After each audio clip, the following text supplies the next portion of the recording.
तो contempt of court की बात करें दोस्तों, तो ये केस आज से कुछ समय पहले भी कंटेम्प्ट ऑफ कोर्ट का, आज से 2 साल पहले केस आया था। और वो केस बहुत प्रचलित हुआ था जब वो, कौन सा केस हुआ था शिवांगी, वो क्या कहते हैं उसको, क्या नाम था उनका वकील साहब का, प्रशांत भूषण वाला केस। तो प्रशांत भूषण वाला केस जो आया था ना, उस केस के अंदर याद है ना, 1 रुपए का सिक्का वाला, जब उन्होंने पेनल्टी लगाई थी, तो तब हमने कंटेम्प्ट ऑफ कोर्ट पे बहुत पढ़ाया था बहुत।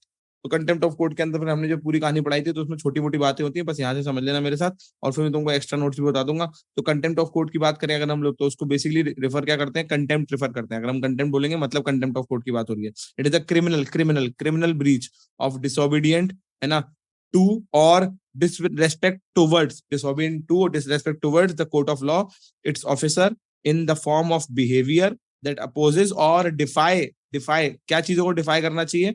अब कौन बच्चा था जिससे मैंने कहा था कीवर्ड्स पहचाना करो पढ़ते में, तुम देख रहे हो मैं कितनी जोर जोर से कीवर्ड्स बोलता हूँ, डिफाई डिफाई बार बार बोल रहा हूँ, DeFi the authority, Vibodh authority, है ना, justice, dignity of a court, 3 चीजों को डिफाई कर देता है वो, अथॉरिटी, जस्टिस और डिग्निटी को। तो आगे हम बात करें तो कैसे होता है ये, a similar attitude towards the legislative body, अगर अगर आपने पार्लियामेंट की बुराई करी है उसको भी डिफाई करा, तो उसमें भी कंटेम्प्ट होता है ना, कंटेम्प्ट ऑफ पार्लियामेंट और कंटेम्प्ट ऑफ कांग्रेस भी हो सकता है।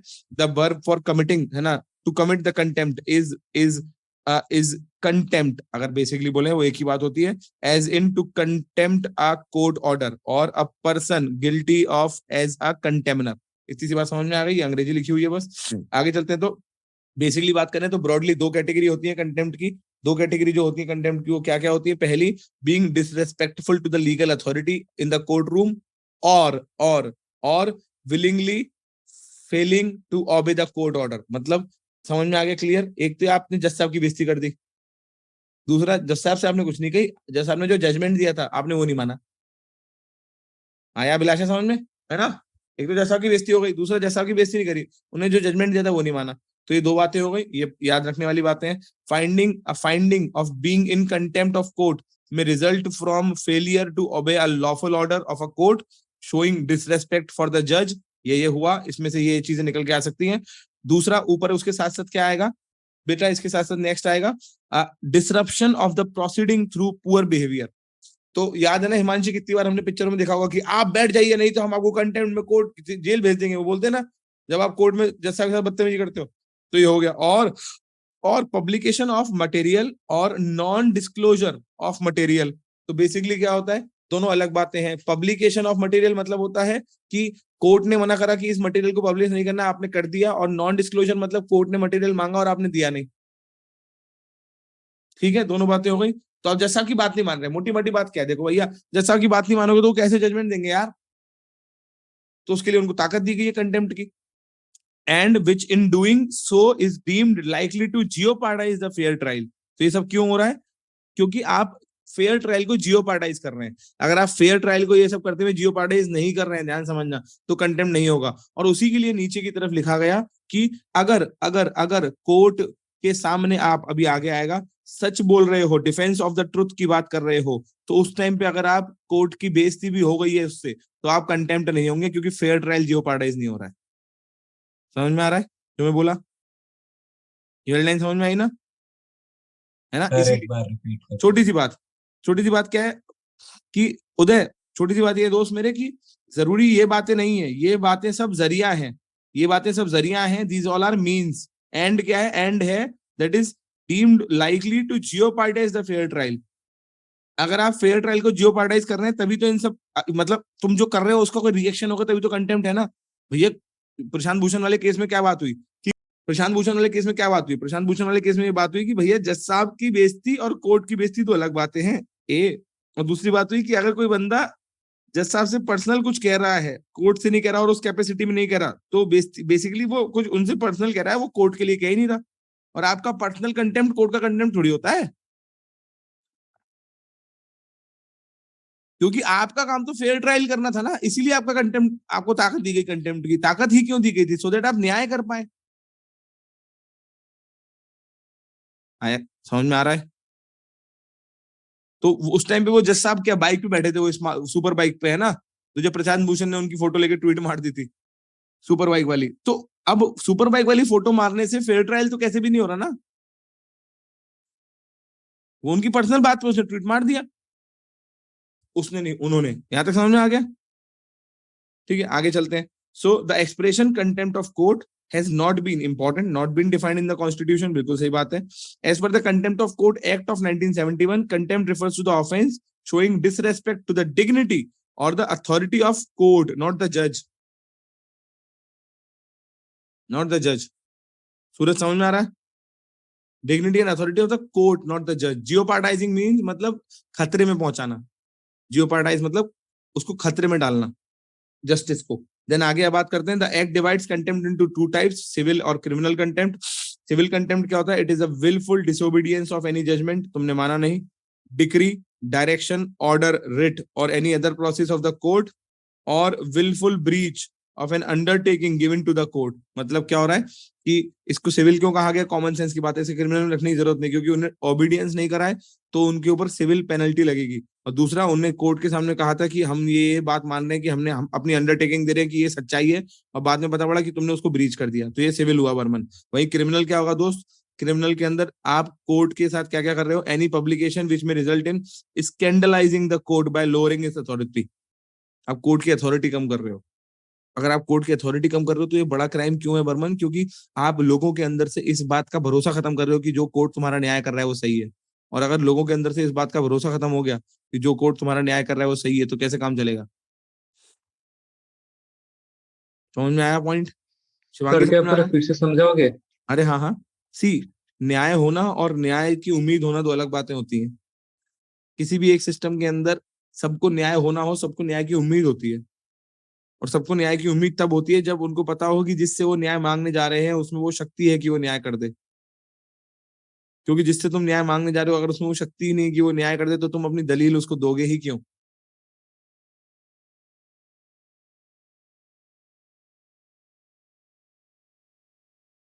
समझ आ रहा हूँ, आ रहा हूँ।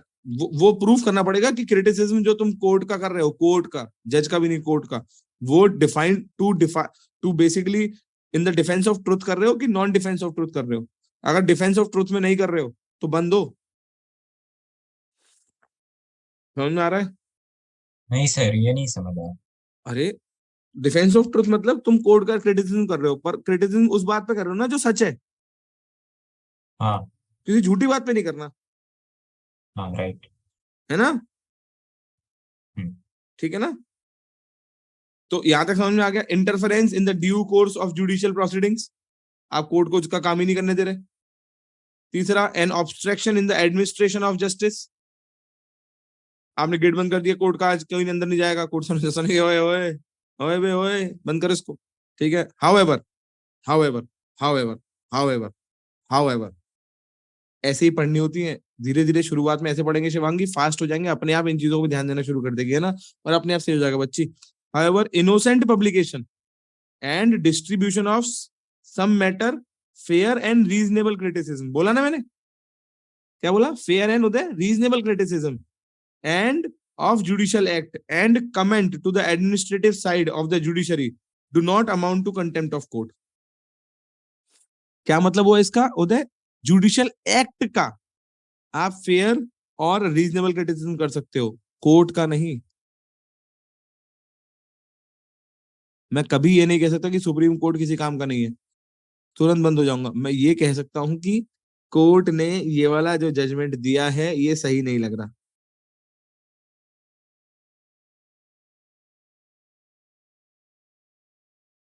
समझ में आ रहा है? इनोसेंट पब्लिकेशन मतलब, innocent publication and distribution of some matter मतलब होता है कि बेटा कि आपने साबित कर दिया कि आपका मेलाफाइड इंटेंशन नहीं थे।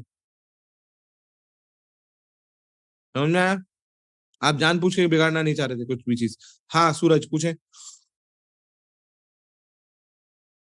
सर ये कोर्ट कैसे समझेगा कि कौन सा स्टेटमेंट एक इनोसेंट पब्लिकेशन है, कौन सा नहीं है? साबित करना पड़ता है, कंटेम्प्ट का प्रोसीजर होता है, पूरा प्रोसीजर होता है। हाँ। और सर सर और sir fair and reasonable criticism क्या होता है? फेयर एंड रीजनेबल क्रिटिसिज्म मतलब कॉमन, बिल्कुल, मतलब रीजनेबल मतलब आप इरेशनल क्रिटिसिज्म नहीं करेंगे कि फालतू बात कर रहे हैं। मतलब नहीं समझ समझा में आया? नहीं। एग्जाम्पल, कोर्ट ने कोई जजमेंट गलत दिया, आपने क्रिटिसिज्म कर दिया कि अरे इनको जज किसने बना दिया, बंद हो जाओगे। ये, ये तो अनफेयर हुआ ना। अनफेयर हुआ ना, और रैशनल भी नहीं हुआ। ठीक है ना, बहुत लंबा केस है, मतलब इसमें बहुत सारी चीजें आती है, बहुत सारी, एन नंबर ऑफ, लिस्ट खत्म ही नहीं हो सकती इन पॉइंट्स के एग्जांपल की। हाँ हिमांशु। हेलो सर, आवाज आ रही हाँ आ रही है। सर मुझे कंटेम्प्ट की डेफिनेशन उतने से समझ नहीं है कि किस तरीके से हम कोर्ट के अथॉरिटी को क्वेश्चन करेंगे तो कंटेम्प्ट होगा, बट जज की अथॉरिटी, जज को क्वेश्चन करेंगे तो नहीं होगा कंटेम्प्ट। बट अगर कोई कोर्ट में जज को अगर डिफेम कर रहा है तो वो तो ऑब्वियसली कंटेम्प्ट में आएगा ना, जैसे अभी आपने बोला। ये देश जब बना था ना हिमांशु, तो लोगों को देश में आज से 75 साल पहले जब संविधान बनाया था, तो इस बात पे भरोसा हो ना हो कि कौन जज क्या करेगा, इस बात पे भरोसा था कि सुप्रीम कोर्ट सही करेगा। इस बात पे भरोसा हो नहीं हो कि प्रधानमंत्री क्या करेगा, इस बात पे भरोसा था कि पार्लियामेंट सही करेगा। इस बात पे भरोसा हो कि नहीं हो कि कौन मंत्री क्या करेगा, पर इस बात पे भरोसा था कि एग्जीक्यूटिव सही करेगी। और इसलिए हमने इंस्टीट्यूशंस को जन्म, या इंस्टीट्यूशन को रचना की थी अपने संविधान में, और इंस्टीट्यूशंस को ताकत दी थी, इंडिविजुअल्स को नहीं। और जब हम इंस्टीट्यूशंस को ताकत देते हैं, इंडिविजुअल्स को नहीं, तो हमें इज्जत भी इंस्टीट्यूशंस की करनी होती है, इंडिविजुअल्स की नहीं।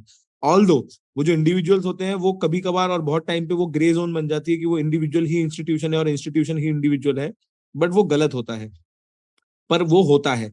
तो बहुत टाइम पे इंस्टीट्यूशन और individual are basically same with each other, but that is wrong. There is a difference between institution and individual. Okay sir, आ गया। लाइक कोर्ट को हमसे ऊपर देखा जाएगा किसी भी जज या क्या? किसी भी उसमें काम करें। लाइक कोर्ट, लाइक उस इंस्टीट्यूशन के कोई उसकी इंस्टीट्यूशन के ऊपर सवाल उठा रहा है गलत तरीके से, तो वो अब वो कंटेम्प्ट सीधी होगा ना बात है कि ना, जज की। तू समझ, ऐसे समझ, कोई अगर डीएम की कुर्सी पे बैठा है तो उस आदमी में थोड़ी ताकत है यार, हाँ वो सर, कुर्सी में मतलब ताकत है ना, वो अथॉरिटी ऑफ द चेयर है जो काम कर रही है। हाँ, और उस कुर्सी को yes, अथॉरिटी किसने दी? कानून ने। किस कानून ने? जिसको तुम्हारे पूर्वजों ने साइन करके बोला कि हम मानते हैं। ओके। बट अब एक तेरा और अगला डाउट है। सवाल आएगा कि सर अगर मैं नहीं मानता तो छोड़ना देश, निकल बाहर। मतलब यस समझ रहे हैं ना?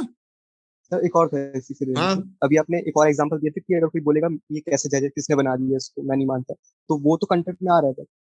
किसका कंटेम्प्ट? बिल्कुल कंटेम्प्ट है वो जज साहब का। वो जज का कंटेम्प्ट क्यों है? क्योंकि तुमने प्रोसीजर ऑफ कोर्ट को चैलेंज कर दिया तो वो जज बनाने काम के। कर रहे हो उसमें। अच्छा, हाँ, गॉट इट। अबे यार, हाँ हाँ, गॉट तुमने जज इट। बनाने के प्रोसीजर को चैलेंज कर दिया। हाँ, जज के ऊपर नहीं, प्रोसेस को बोल रहे अबे हाँ भाई, तुम समझो, समझ रहे हो, तुमने इंस्टीट्यूशन को चैलेंज कर दिया। फोकस। समझ में आया? Yes, thank you. बहुत ही बढ़िया, बहुत ही बढ़िया। और किसका डाउट तो उदय का। सर ये नीचे हमने पढ़ा कि एडमिनिस्ट्रेटिव साइड को ही बस हम लोग क्रिटिसिज्म कर सकते हैं। कहाँ लिखा था? तो तो लिखा था ना ना, गलत बात नहीं, जुडिशियल एक्ट भी लिखा हुआ था। Fair and reasonable criticism of judicial act, है ना, and comment on the administrative sides of judiciary. Sir और कौन सी चीजें हैं जिसमें नहीं कर सकते क्रिटिसिज्म? इसके अलावा बाकी सब। बहुत लंबा क्वेश्चन है, बहुत ओपन एंडेड क्वेश्चन पूछा तूने मुझसे।